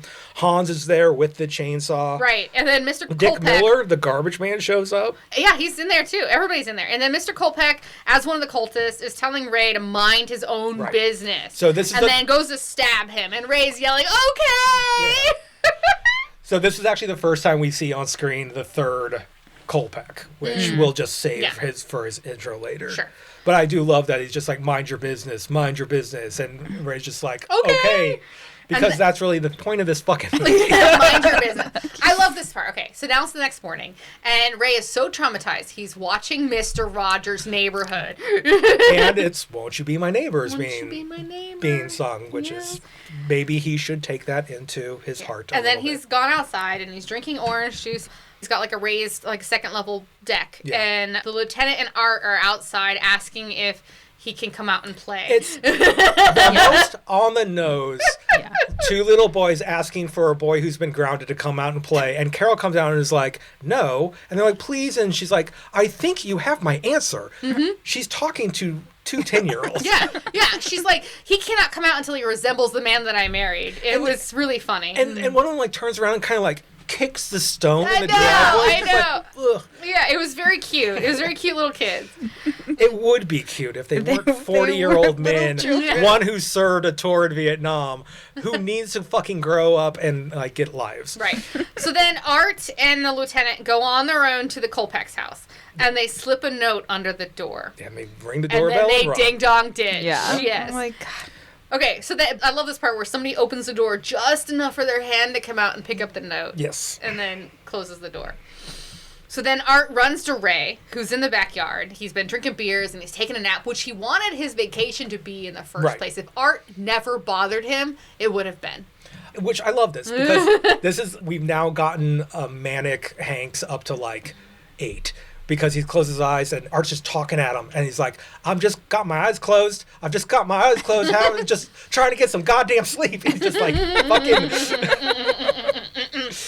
So Art tells Ray what they did, and he gets super upset because he's like, now they think I left the fucking note because Mr. Kolpeck watched me put a note under Walter's door. He's like, no, it's not a bad note. It just says, we know what you did. We know what you did. And I didn't sign it or anything. Meanwhile, Vince the dog is digging up something off to the side and has been bringing it to them as they're arguing. And Art comes back as they're arguing. He hands Art what he has, and Art just grabs it and throws it. Mindlessly playing fetch. Yeah, but then he comes back again, and this time Art looks at what Vince gave him, it's and clearly it's a human femur. A human femur. And then they realize that he had to have dug it up from next door. And in the creepiest, I think probably the creepiest moment where they realize this has happened is a Kolpeck moves on the other side of the fence and tosses a wadded up piece of paper over and keeps moving. Yeah. And Art's like, that could be any kind of piece of paper. That could be a candy wrapper. Oh, no, it's my note. No, it's my note. Yes. It's my note. Well, okay. The thing I also really liked when they... Did you miss the no in and out? Yeah, that's what I was going to say. I was like... Before the note... The note, they see the femur. I forgot about that. And it does a whole cartoon thing. Yeah, I was like, it's the cartooniness of it. This is a human femur. No! Yeah. And they scream and the camera zooms in and out. I love that. I kind of skipped some of these things because Joe Dante just does Looney Tunes tactics. He'll do another one in a minute. He will. I mean, the shed. Through the shed. So I loved this movie as a child because I'm like, this is funny. Joe Dante has such a love for the Looney Tunes that he typically puts them in every movie. Dave is playing it super loud in the very beginning. Ray comes by and turns it down when he takes the sugar away from him. He loved Looney Tunes so much that he made Looney Tunes Back in Action, which I haven't seen. Brendan Fraser's in it, though. And he did it as a response to, he wanted it to be a anti-Space Jam, is what he said, because that was too commercial. He wanted the cartoons, I don't know, not to be meaner, but to be more true to their brand and their voice or whatever. So there's always an aspect of like straight up cartoon in everything he does. Again, I wonder why I love this man. So back to, like, they get the note and they read it, and Ray freaks out and tries to run into the house. But Carol is coming out of the house at the same time and smashes him in the face. Which is, again, a very cartoon thing to happen. Yeah. And Ray, in his, like, pain, just picks up 2 empty cans and crushes them. He's like, oh! So now they're on the living room, and Carol's like, we have to stop acting like kindergartners and go over to the neighbor's house and introduce ourselves. Yeah. Bonnie's there, and Lieutenant Mark is there. They're all there. And Bonnie's gonna make brownies. Bonnie's gonna make brownies, and she's like, Art, you are not invited. Yeah, she knows Art is the problem. I love Bonnie. Yes. Be like, oh yeah, I'll come to it. And she's like, you're not invited. I'm like, yes, Bonnie. So then they march across the street. The 4 people, the 2 couples, they march across the street with the brownies held aloft by the lieutenant. And then they get to the door, and Carol knocks on the knocker. And it's like a dungeon door knocker, and the folio is like, dung, dung, dung. Yes, and the younger Kolpak answers it. And she's like, yoo-hoo, it's Carol Peterson from next door. He answers through the glass. I know. He's like, who's there? Who's it? And then Lieutenant then takes a step and goes through the porch, dropping the brownies. Yeah. Falls through, and when we say fall through the porch, he just like knee deep goes through. It's what Art did earlier. Yes. It's just now there's 2 holes in the porch. They pick up the brownies and put it back on the plate while Carol and Mrs. Rumsfeld ask if his mother's home, and then just basically barrel their way into the house. Nobody was invited inside. They just came in. Sucks. I hate everyone in this scene. You don't know what the mental state of this young man is. He's obviously in his 20s, somewhere like that. He's a grown man, but also he's very timid. He doesn't know who the fuck you guys are, and you're all just walking to his goddamn house. It is so pushy and aggressive. Yeah, sure. And he does sort of cutely and sweetly later try to like be the host. He does. He's like trying to pass snacks around. When he's touched by a woman, he has to like it's like abuse code. Like this poor guy is just trying to get through this social interaction. These women are oblivious to his issues. And then the lieutenant hands the dirty brownies to Hans. Yes. And then we meet his Uncle Reuben. He's very interested in Ray. Uncle Reuben is just like, and you could tell because Uncle Reuben got the note, and Uncle Reuben knows Ray left the note, even though that's not true. Uncle Reuben is a very weird 80s, very German. His name is Brother Theodore Gottlieb, who's brother Theodore. Do you know that? Yeah, no, I saw it on the credits. It's Brother. His name is Brother something. Well, his real name is Theodore Gottlieb, but his is he a monk? American, he had this weird American shtick character where he would come up what he would call stand-up tragedy. And he would show up on like talk shows and be this character, but talking more. When they would start to interview him, he would go into these like. So he was on the credits as the character then. Yes, I mean because his name was Brother Theodore. Or I think it's one of these things that post like after his life or after his career, they were like the cartoon that you knew as Brother Theodore is actually named Theodore Gottlieb. Got it. I'm going to go into this more. I watched some Letterman clips with him, and they seem like a very like thick. If you get it, you get it, and if you don't, it's just like 5.5 minutes of a guy like trying to make nihilism funny. Right. But that's what this character is. He doesn't talk a whole lot, but he's very much like. Well, I do like his intensity. It's intense. When I think when like very intense. Mark asked him at one point, like, "Are you guys Slavic?" And he just turns around and he goes, "Nope." And also, and then that's it. He's almost rolling it. He knows what this intrusion is, and he's annoyed by it. Oh, yeah. And it's something that's like, I can recognize, this is prejudice, and I am annoyed by it, but it's something I've had to deal with in the past. Sure. It's kind of the thing. He's like, you guys aren't here to give us brownies. Right. You're here to spy on us. Right. So, meanwhile, as they're entering this house, Dave and Ricky are helping Art get over the fence into the backyard of the Klopeks. This stoner teenager and a young child is helping this 42-year-old man who's put black schmutz on his face to be and wearing all black in broad noon daylight to go over a fence to spy. Yeah. And he's like, Somehow he managed to put a ladder on the opposite side of the fence, right? And get over the... Toss it over there. And get over, and he falls over, and then he asks for his tools, and they just chuck them at him. Huck a shovel over the fence, which clearly, bangs him on the head. Yeah. Inside, everybody is just silent and staring at each other. I hate this scene. So awkward. They're so uncomfortable. The lieutenant pulls out a strip. He rips the wallpaper. This is also Bruce Dern's improv, where he started picking at the wall and peels off a long strip of wallpaper, and then was like, it doesn't land, because if that was in the script and what the character did, why would you keep peeling if you didn't know what you're doing? But he just kept doing it as an actor improving, and then was like, oh, and tried to stick it back, and they kept it in the movie. He's also walking around banging on ductwork that is weirdly... It is weird that there's ductwork that's going from the basement up the stairs. The house. Yeah. So then Hans shows up with sardines and pretzels. Yes, he's trying to be the good host. And Carol's signing to Ray that he has to take the food. So Carol's a real bitch here. Here's the thing. He's presenting a bowl of pretzels and sardines. Bonnie says no. Carol says no to the sardines, but takes a pretzel. Yeah. And then it gets to Ray, and she's like, you have to. Yeah. And so he takes a pretzel, and then...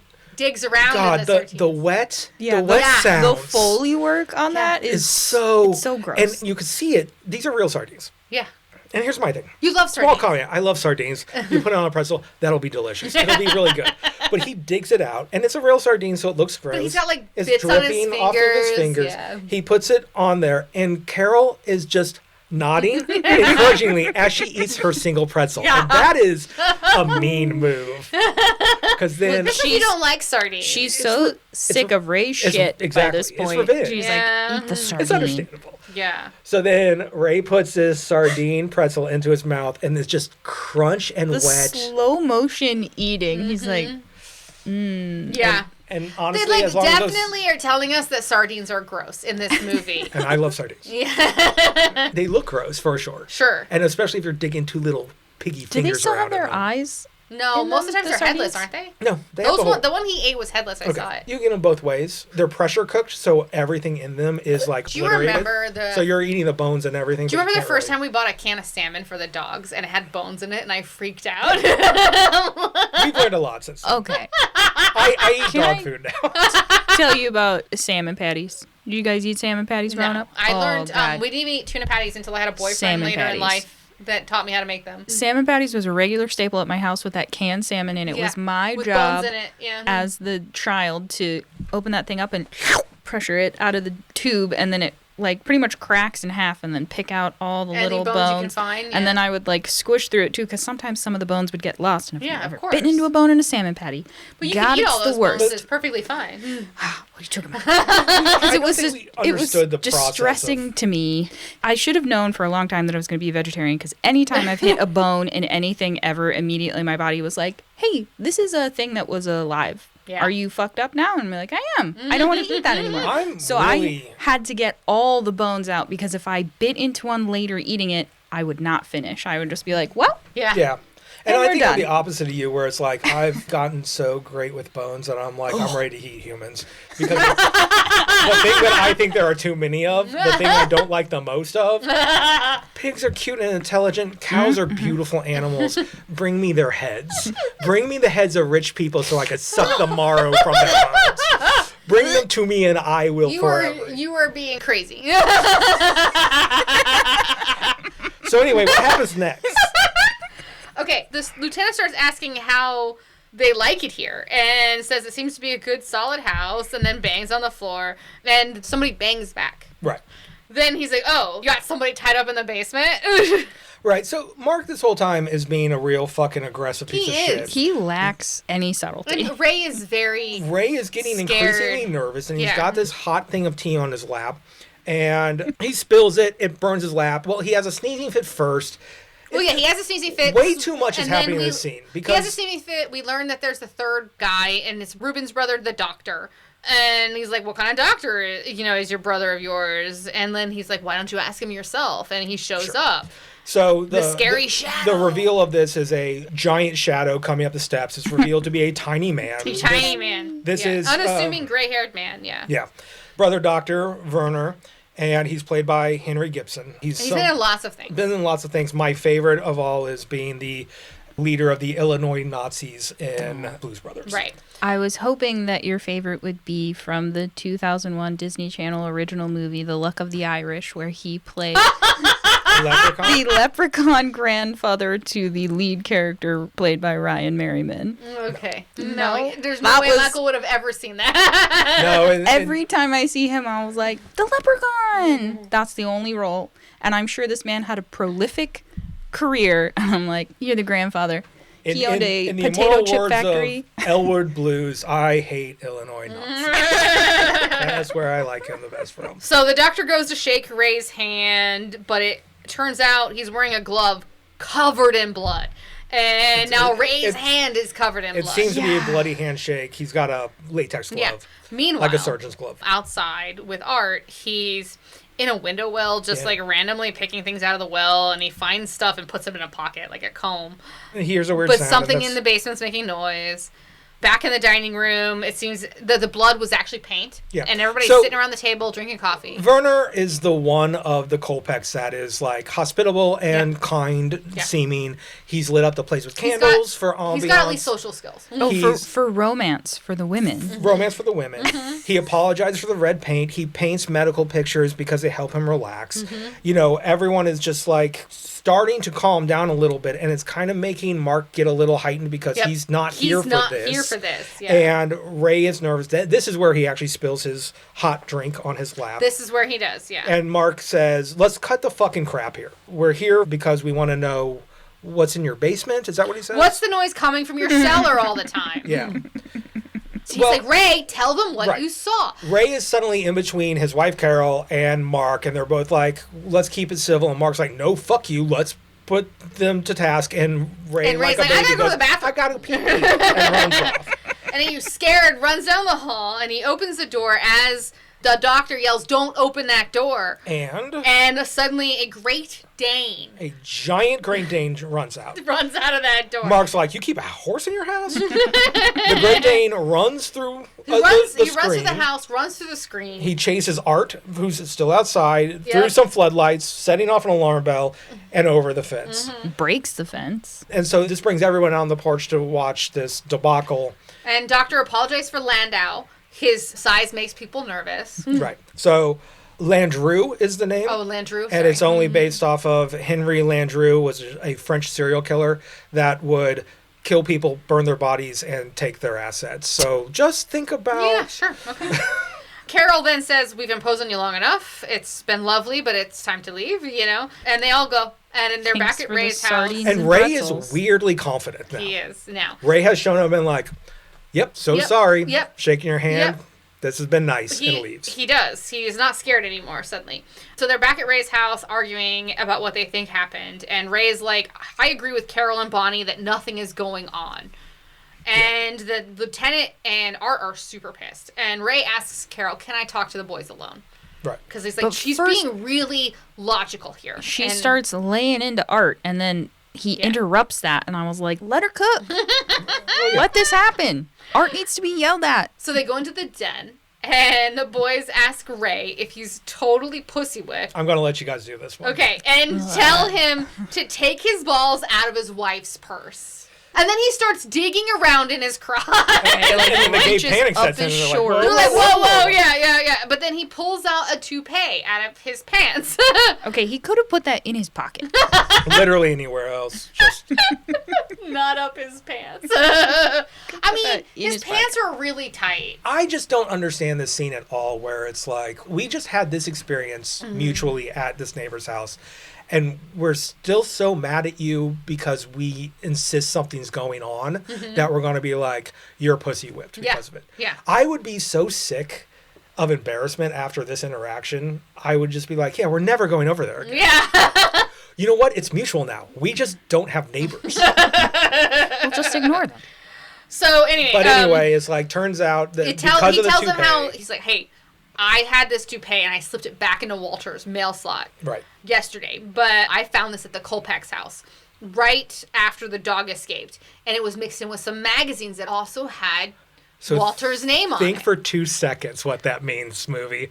Logical people. Logical people. Somehow they picked up his magazines and picked up the... He said mail slot, and it was with his magazines. But whatever. We're going to keep going. They said no. These guys are so dumb. And the boys are like, that means that they went back to Walter's house after we left. That part's correct. And then as soon as they leave in the morning... We're going to go back over the fence. Because no one kills an old man in my neighborhood. Nobody knocks off an old man in my neighborhood and gets away with it. Now they're running it into some sort of, he's supposed to be the hero. And I was like, he hasn't really been a hero. Somehow he like manned up here or whatever. It's the so movie ridiculous. is trying to tell us, Okay, now it's the next morning. And we see the car leave with the 3 men and their dog from the Kolpeck's house. Sorry, during the interaction, they were like, we travel a lot. That's why we have to bounce from place to place. And it turns out in the morning we need to go to the university because we may need to be relocated again. Yeah. That's how they know that they're going to leave in the morning. Right. Yes. And sure enough, all of them and the dog leave in the morning. Right. So then Ray is sending Carol and Dave to visit some family members. Ray tells her he's got golf plans with Art. And then Art shows up in full golf regalia. Selling it a little too hard. Yeah. The 3 of them, so it's all 3 men, are now gearing up to go into the Kolpeck's house. Lieutenant Mark comes out in a full fucking camo. Yep. And then also we're interspersing with Ricky starts inviting his friends over for a party. Yes. He's like, you gotta come. It's gonna be live. It's the season finale of the neighborhood. Yeah. Hey, guys, the movie's in the 3rd act. So Art is now dressed as an electrician, and he's... Why? he got out of the golf gear. What's Art's He likes job? costumes. He's got so many costumes. He's got so many costumes, exactly. He's like an improv comedian. No, he's like a prop comedian. Yeah. He's a 1989 Carrot Top. That seems like the perfect job for him. So he's decided he's going to go up this power line pole and cut off the power to the Kolpeck's house so that they can get over the burglar alarm. No, would are you kill sure you know what you're doing? you. You would be dead. You would be, I mean, yes, this is... There are 2 wires coming out from a giant transformer, and he's cutting one of them. You are dead. Yeah. So he goes up the power line, and he cuts it, and the sparks fly, and he falls into the shed. Thank God he landed on that super soft shed. If the electrocution did not kill him, the fall from the top of the power line to the ground should have. As we will see in a moment, this is a Wile E. Coyote thing. Yes, it is a Wile E. Coyote thing. He comes out with all the fingertips missing from his glove, and his fingernails are all black. He's like, my fingernails are black. Oh, my fillings are hot. Yeah. And he's like touching this. It's like sizzling as he touches his fillings. Well, my favorite part about that is while he's up there, Mark and Ray are at the bottom talking about it, and Mark is like, I don't think he knows what he's doing. And then Ray's like, why didn't you go up there? And he's like, well, I would, but it's kind of high. It's kind of high up there. Exactly me. I'm like, well, I don't think he's doing it right, but I don't want to do it. You do I'm it. not doing that. It seems dangerous, right? But it turns out he succeeded. The burglar wires He are succeeded dead. very well, we will learn later. Yes. Mr. Rumsfeld has now crawled onto the roof of his own house to watch as a lookout. And he's brought a giant fucking gun. He's got a giant gun and a walkie-talkie. And Ricky is like, hey, Mr. Rumsfeld, what you doing up there with that gun? He's like, shut the fuck up, Ricky, or whatever. He's like, hurt. He's like, okay. I thought we were friends. I will say, it's weird for my neighbor to go up and have a sniper's nest on a roof. So Ricky is 100% right. What you doing? So Ray and Art are now crawling over the fence, and they start digging in the yard. Yeah. They don't seem to find anything after hours. And I mean, Ray is digging. Art is immediately laying back and going like, maybe we should go inside. Yeah. He goes, this is turning out to be a lot more work than I thought it was going to. I was like, again, me. You know what? I would never discover anything about my neighbors because I can't fucking be bothered. He's like, let's dig inside where it's cooler. Maybe we'll start in the kitchen. They might have some beer in the refrigerator. Yes, he does do that. Okay, so they go into the house. Well, they try to go in the house. They try to use a credit card to open the door. And Art pulls out his cards, and they're all melted together from his electrical shock. So Ray immediately gets one of his and starts doing the movie thing. And Art's like, how do you know how to do that? He's like, I don't know how to do this. And it snaps. Yeah. And Art's immediately like, that's a shit store anymore. They decide to just break the glass and open the door. The joke is... he just breaks the glass and reaches in. Yeah. Inside, they go to the basement door and head down. There are rats and a giant furnace. The furnace has been retrofitted, it looks like, with exhaust throughout the house. Everyone becomes an HVAC expert. They're like, I don't know, this is too big for this house. But the one line that I do like is when Art looks at the, thermostat on it, and he's like, it goes up to 5,000 degrees. You think that's normal? 5,000 degrees. Really? 5, I mean, it is. This furnace is like most of the basement. It's a huge boiler. And then it's battery operated, and they turn it on. Yeah. And So it's like they're like, this is no ordinary furnace. Yeah, it's got like 80 batteries hooked up to it, and when he turns it on, it makes basically what they've been hearing, this like giant crazy whirring, and then all the lights, and it like flamethrowers out of the furnace face. Meanwhile, Ricky has thrown an entire party to watch the neighborhood. Yep, I would sounds go like to, a good time. Ricky hears the noise from the furnace go on, and then he jumps over his fence, dividing his property from Mr. Rumsfeld, and he runs over there, and the lieutenant had been moving from his perch because he also heard the noise, and Ricky yells, and he startles him, and he manages to fall off the roof. He falls off the roof, lands on his yard, fires a gun through a parked car. These guys are great. Yeah. These are exactly the people you want to fit in your neighborhood. And then the teen audience claps. Sure. Back in the basement, they find a dirt patch and start digging. It's gotten dark now, and the teen party seems to be, like, getting bored.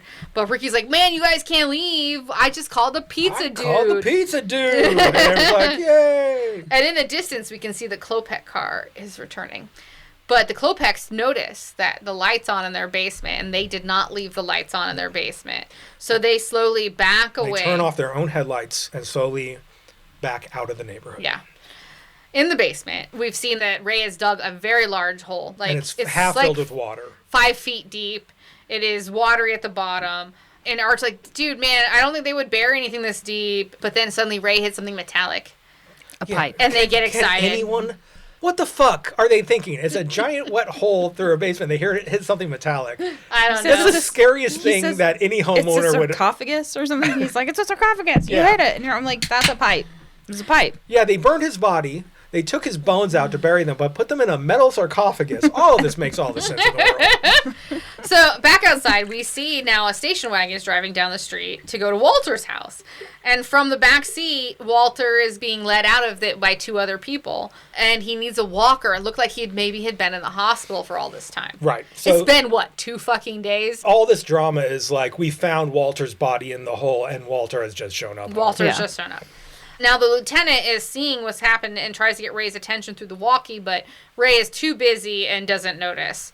The Klopeks now have shown back up with cops behind them. With cops. And Art runs down into the house, into the basement to get Ray's attention. Now, they also, Mark or Art, I don't know who, tell Ricky to stall the Klopeks and the cops. And this is, again... to Ricky's great fucking character, throws himself onto the hood of the cop car. He does. Just always, he's just down to help. He's just a good boy. He's a Boy Scout. A little Boy Scout. So as Art comes down to the basement, Ray yells, I've hit the gas line, run. Run. No shit. Art comes running out of the house, and then the house is going to explode, and it does. Boy, does it explode. Also... It would take a while for that gas to fill. I mean, did they turn that furnace? Did they turn it back on? The whole it's been on the whole time. The lights, the furnace has been on the whole time. The whole point of this is to watch this giant set house explode, and they show it from multiple angles, and it's the gorgeous. whole neighborhood watches as the house explodes. This is again a very almost Buster Keaton-esque series of things that are about to happen here, where it's all practical. The house explodes. We watch the weather vane lightning rod shoot up off the top, and it's beautiful. It comes and slams back down into a detective's car? It goes through the cop's hood and pierces it. Let's do the drama thing before I do the porch thing. Okay. So it explodes. It pierces the detective's car. The Klopeks are all upset, and they are thinking that's your house, and they're watching their house on fire. Yeah, and they're thinking that Ray blew up too, though. Everybody's like, shit, where's Ray? Yeah, because it takes Art a minute also. He runs out, and then he's standing there watching it, and he goes, Ray. But then something is moving in there. Yeah. And then out walks Ray. Beat up and one eye swollen shut. One eye swollen shut. Burnt as shit. Smoking. He just, like, one hand in a pocket almost. Like, he's, like, nonchalantly. Well, the way they slow motioned him out of there and the music they're playing, they're having him do, like, the heroes. Yeah, it's... But you're like... But you didn't do anything. What happened is that you just blew up your neighbor's house because you broke in and hit the gas pipe while you were digging a hole in their basement. As they run up to him, it's like a Ennio Morricone, like, spaghetti western soundtrack. His survival is revealed. And Art runs up to him as he like almost casually walks out. And behind him, the porch on fire collapses, and it's all practical. So Tom Hanks had to walk out of a thing and trust that the practical effects that are on fire and weigh 2,000 pounds, bunch of wood, are going to collapse, which is what I was saying about the Buster Keaton thing, where it's like that actor's just let stuff fall around him and everyone hoped it wouldn't kill him. Right. It is, the porch falling behind him is such a movie thing that we wouldn't have any. We don't have anymore. It would be CGI, green screen bullshit. Yeah. It's awesome. So we flash now to a bunch of people and authorities everywhere. There's, yellow tape everywhere. There's ambulances and fire trucks and cops everywhere. I write on this, like, there's just a general crowd of like 50 extras. Yeah. Just in different places. Yeah. It's like they didn't skimp on this scene. Right. And so then Carol and the dogs have returned to the neighborhood. Right. She's trying to get through, but the cops won't let her. And Ricky is then, again, he's able to distract the cops long enough for... He's like, I can vouch for her. And the cop's like, did I fucking ask you? Just enough for her to get past, and then like the cops kind of like attack him. Yeah. Like, kind of manhandle him back. Yes, so she's able to get through, and she finds Ray. He's kind of like wandering around. Half of his head is swaddled in gauze. Yeah.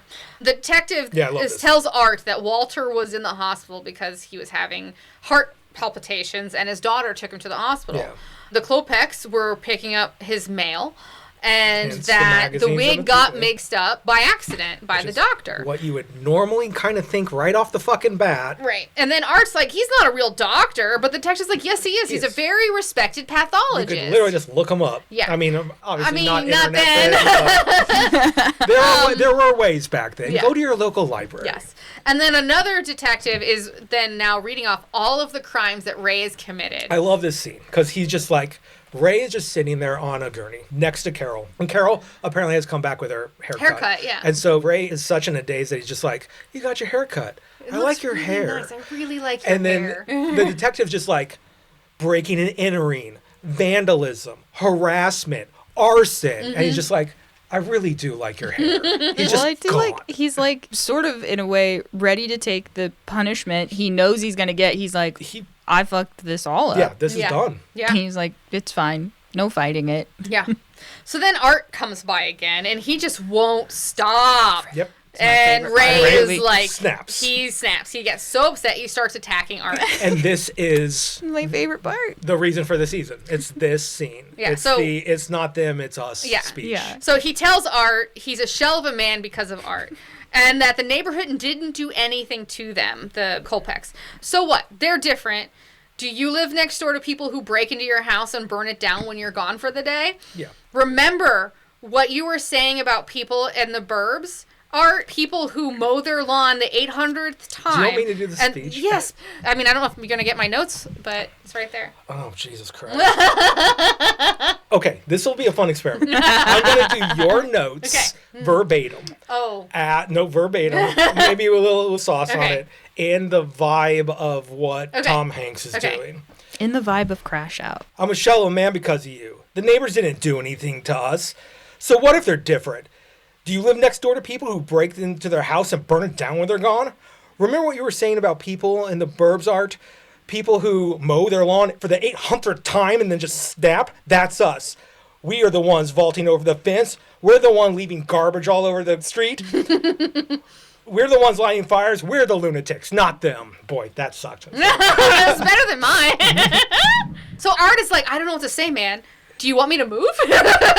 And then Ray physically gets so upset. So what happens is he does this beautiful impassioned speech. He's modulating from being like really level to like very expressive. The whole like mow your yard for the 800th time as he starts ripping it out.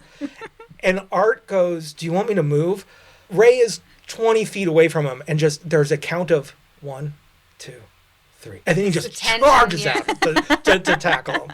And they get in this giant tussle. And everyone has to rip Art and Ray apart. And this is my favorite moment of the movie, where he finally disengages and goes, I've been blown up. Take me to the hospital. And he throws himself down on the gurney that he was sitting on the yard. And then he immediately gets up, grabs the gurney, walks it over to the back of an open ambulance, throws it in, and then lays jumps on it, in and throws himself on top of it. Yeah, and on his stomach. It is so obviously improv and probably painful. Yeah. Because it's just like, and you can see his legs falling off and he keeps kicking his leg. And Carol just walks up and is like, okay, I'll follow you to the hey, hospital. I'm going to figure out where they're taking you and follow you. And he's like, okay. It's like, are you good? He's like, yeah, Carol, I'm fine. In the most like, I'm back to level. Yes. Guys, we danced so much to make this. You have to watch it. Yeah, just go watch it. Go watch it. So the teenagers now are all hanging out on top of the Klopex car, and Ruben is trying to get them off. And then in the ambulance with Ray, the doctor has entered. Ray offers to help him rebuild his house when he gets out of prison. I also love that. He's like, I'll help you rebuild after I get out of prison. I got the tools for it. I got the tools. Carol's We didn't talk about it. Carol's dad gave him tools. The doctor is like, do I look like an idiot, Mr. Peterson? The doctor says, you don't fool me, Mr. Peterson. You were in my basement. Surely you looked in the furnace. Which is crazy and he's like, no. The doctor then starts putting on some gloves. And Ray says he saw the furnace, but he figured a man's furnace is his own business. And then the doctor says, you saw one of my skulls, didn't you? It belonged to the neighbor of yours. The name was Knapp. So we took the house from them. I offered to buy it, but you know how old people are. They grow so attached to things. The doctor now has a syringe with green liquid in it. And Ray is trying to leave, but the doctor won't let him. He's like, I let you keep the femur, but now I want my skull. Or perhaps I might just take yours. And then Hans is revealed to be in the driver's seat of the ambulance, and he starts to take off wildly through the neighborhood while people, like, dive out of the way. Right. And Ray and the doctor are fighting, and Ray is like grabbing onto Hans, trying to disrupt the driving. Hans's arms, so it's like making swerving. The whole thing swerve. And then in the meanwhile, the pizza van is coming down the road. And there's nowhere for him to go because of this big van of pizza. Pizza dude! And Hans has to veer, and it drives the van into Art's house. The front of Art's house. And the pizza van runs into a tree, and all the pizza spills out, and that's when he says, pizza dude.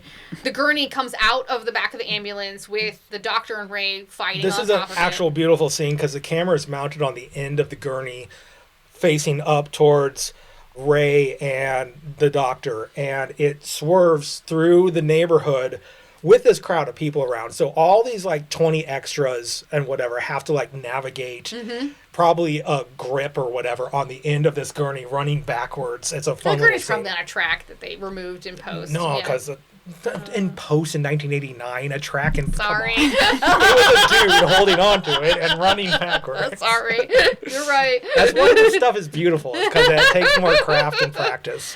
Well, so the gurney runs into the Klopex car, and then the trunk pops open. Ray starts yelling, "Citizens arrest! Citizens arrest!" And the cops come over to them, and the doctor is like, he doesn't know what he's talking about. And Ray's like, he just confessed to me that he killed the Knapps. And the cops are like, you don't have any evidence, we can't arrest him. And then Ricky notices that the trunk and lifts the blanket and says, you do now. You got evidence now. And it goes... Bonnie screams. Dun, dun, dun, on a complete trunk full of, like... bones. 20 skeletons. 20 like, it is so many skeletons. What are they doing driving around with all these skeletons? I was like, why are you just trunk full of bones? Where was the trash bag earlier that they pulled out of the trunk where all these bones were? Yeah, I don't know. Is that what they were digging up? They were getting rid of all? Like, maybe, whatever. I don't know. So the lieutenant then notices Hans is trying to sneak away, and he chases him down, grabs him, and threatens to snap his neck. Sure. One of the things I always said growing up, I don't know why, is like I spent 18 months in a bush and I can snap your neck in a heartbeat. I don't know why that was a quote. How old were you when you telling people you spent 18 months in a bush? And I can snap your neck in a heartbeat. Art now is in front of a bunch of TV reporters, and he's like, I think the message to psychos, fanatics, murderers, nutcases all over the world is do not mess with suburbanites. Yeah, so we've learned nothing. It's like, we're not going to take it anymore. Yeah. We achieved the point, the moral, and then they were like, just kidding. Just kidding. The neighbors are creepy. They are murdering people. Which is the major criticism for this movie, is that there was a message... And then there was a immediate rug pull. But nobody wanted to see Tom Hanks go to jail. Exactly. That's correct. He was actually supposed to die at the end of this originally. He was supposed to be killed by up Dr. in the house? Kovac. Yeah. And he had been so successful because of Big, they were like, we can't kill Tom Hanks. Right. So other things were happening. Of course, the writer's strike was happening. So it was like, whatever the movie was, the movie turned out to be. So then now Ray meets up with Carol in the street, and she asks him what they're going to go do now. And he's like, we're going to go pack a bag and go to the lake and get away from them. Ricky asks him where he's going, and he's like, I'm going away for a while. You know, I want you to keep an eye on the neighborhood for me. And he's like, you betcha, Mr. Peterson. No problem. And then Ricky looks at the camera. Ricky looks straight at camera. God, I love this street. God, I love this street. And we zoom out. Back out to the globe. The end. And that's the end of the movie. Yeah. Yeah, what'd you think? Y'all. I love the Burbs. I love the Burbs. Love it. I absolutely do love this. I'm glad you both love it. Well, you go. What's up? No, I mean, it's fine. I think I love it after only when I'm not watching it. You know, I have to say that before I rewatched this movie and before I really thought about my history with the Burbs, I had in my head that I loved this movie also. But then I had to really think about it, and I love parts of this movie. Yeah. I think there's so much along the way that I'm just like, I think I only have negative memories of it, and then I watch it and I'm like, that's funny. Mm-hmm. That's funny. Well, we were talking about it dragging, and then I'm like, oh, I understand that we're in a drag part of the movie right now, but that's funny, and that's funny. And that's the other thing is were they funny for us as children, or was it because they were funny because we're adults? I honestly think the Burbs, to me, is as good as it's ever been. Sure. Mm. This is a funny You have to, ignore any of the 1980s cultural issues and then just go on. Yeah. What do you got, James? I love it. I think it's funny in a different way to me now that I'm older and, I can get some of those more jokes that are, subtle and nobody reacts to. When I was little, I like that people were, rolling off of roofs and fucking Art was doing whatever he was doing. Yeah. Falling over the fence and getting electrocuted and falling into the shed. I was like, I love this whole thing. And we when didn't the even camera... talk about the shed being the shape of his body. Yeah. There was... Wile E. When he Coyote. fell through the shed, it was a body shape, which we were trying to do a callback to, but forgot. Yeah. Yeah. I think I was kind of dreading watching this because it was a Fear Thy Neighbor movie that I always knew what the end was, which was these guys were being hyperbolic, paranoid weirdos, but then the people they thought were bad guys were actually bad guys. Right. And I was kind of dreading that a little bit because I'm like, oh, don't we live in a terrible climate right now where the next door neighbor's weird, so let's make them criminals. Mm-hmm. But that's not Joe Dante's fucking thing. Mm-hmm. His whole thing, his entire career has been, I'm going to do the impassioned Tom Hanks, they're not crazy, we are speech, and then fucking rug pull it. Because that's what a cartoon does. Right. So he did that, he got forced into Gremlins 2. Gremlins 2, the whole movie's a rug pull to Gremlins 1. You like this about Gremlins? Fuck you. Mm-hmm. So he kind of did that with this movie just at the very end. And what I was going to go back to was one of the first things he ever did was called Movie Orgy, which came out in 1968. What's the name of the movie? It's called The Movie Orgy. Okay. It is in its OG form, a 7.5 hour experience that now you can get a little bit, it's whittled down to 4 to 5 hours. Mm-hmm. And he started in Roger Corman's sphere, editing trailers, splicing trailers together. Right. And he just kept doing that with movies, with commercials, with serials, with whatever. And he kept every time he would start to get engaged with something, he would swap it into something else. And it would go on for hours and hours. You couldn't see this for the longest fucking time because he didn't have the rights to any of this stuff. The only reason it was ever seen was because Schlitz came along and liked it for whatever reason and sponsored it to be part of film, to show it in movies, to have showings. Until December of last year, the only way to see it was in a movie theater because Joe Dante always said the part of the thing was to go and watch this in a theater with people and be like, go out for a cigarette, go get a piece of pizza and come back. You're not going to miss anything because the whole point of it was to get you engaged and yank it away, get you engaged and yank it away. So I think that's what he's doing. It seems to be his main joke, which is to be we've landed this movie with a really important message. Fuck you, they're actually killers. Yeah. I don't know. It's fun. It's a fun way to not have to bring a bunch of politics to it Did I go too long? No, you're good. I really needed to land the Schlitz. The Schlitz. I was curious where that was going to come back. Yeah. So. Do we have a question from John, for God's sake? I have one question. How dare you?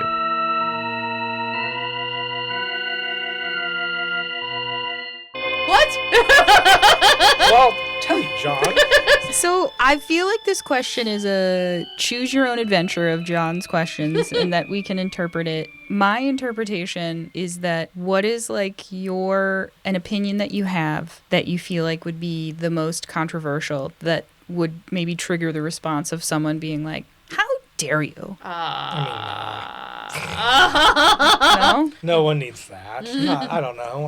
I would say, how dare you, John? I have no response. I am not capable of this. I don't dare. In the theme of crash out, like your most valid, like crash out about something. It took me all morning, but I thought of one. And it makes me sound. Took you all morning. See, like, you're putting us on the spot. We have no time. It didn't take me that long. It took me a bit this morning, and mine makes me sound insane, which I am. So it's fine. So you've got one. I've got one. Okay, so like unpopular opinion is kind of where we're heading. It doesn't have to be unpopular, just something that you think.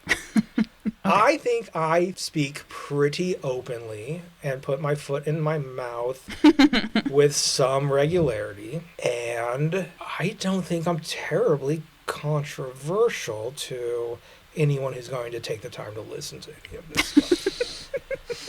I mean, this is not a terrible movie to talk about this, where I'm like, oh, in a time of, like I said, immigrants next door being the main villain, and I should be outraged in a woke way about how the movie just then makes the immigrants next door also the villains. And I'm like, fuck you, that's funny. Mm-hmm. It's a good joke that everyone sucks in this movie. So there's that. I don't know, John, you got me. There's that. Yeah. I feel a little adrift with this question. I don't have anything to glom onto. So. Okay, well. What are we going to do?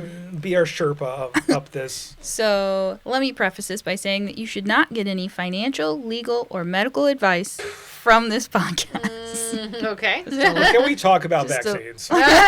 Just a legal liability note right up at the top. Mine would be, don't pay your medical bills. Oh, sure. Okay. Don't pay them. Just don't pay them. They're going to send you those bills. They're going to get mad. They're going to blow up your telephone. MediCredit's going to call you. Don't answer. I'm not going to pick up MediCredit. And they're going to be like, your credit score is going to be damaged, whatever. Who cares? Credit scores are not real. We made them up. They're imaginary. Get rid of it. Burn it. Send it to hell. Watch it burn. I don't care about it. I was like, just don't pay your medical bills. Don't pay them. That's great. No. There's not one iota in this that is controversial. Obviously, don't. Also, currency's made up. If all we care about currency, the things that are priceless become worthless. So what I will say is, how dare I, is what I said earlier in the thing, bring me human meat. Just bring me human meat. I'm not scared. It's not precious. You guys are the most prolific, gross, overexposed organism on the planet, and meat's meat and a man's got to eat. Meat's meat and a man's got to eat. I'm not We will prepping. do Motel Hell at some point on this. I'm not prepping any human meat for you. Ugh. You cook yourself. Ugh. No worries. What is happening here? The only problem with the human meat thing is it's gonna taste like shit Yeah. because we eat like shit. And no you're one's going grass to get feeding us. prion disease, and then when you Sure. do not pay your medical bills. The system is rigged. It's designed for you No to one's fail. gonna live to Opt out. forever, and There are no rules if you don't Just care right. about the consequences.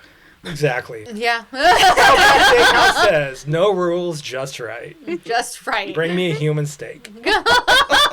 They call it the long pig. I know they do. Oof. So you're just nothing.